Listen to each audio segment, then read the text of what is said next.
Хора, пак съм аз. И дано това видео достигне до правилните. Тези, които са избрани. Какво имам предвид? Значи, ако имаш някаква мечта и толкова много те интересува за чуждото мнение, нека да ти го кажа сега. И ти го знаеш. На никой не му пука.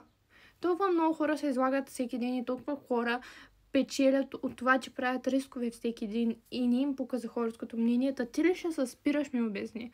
И ако имаш някаква мечта, действай. Действай. Не, това не е детско, това не е наивно, имаш един живот, един куршум, не да ги пилееш. И също така, днеска си сбъднах моята мечта. А каква беше моята мечта? Моята мечта беше да кача първото ми видео в YouTube. Тоест да започна YouTube.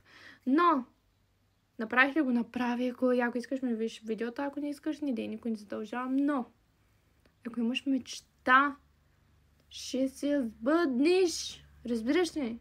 Ама ще действаш по нея. Няма там соли и полю да слушаш.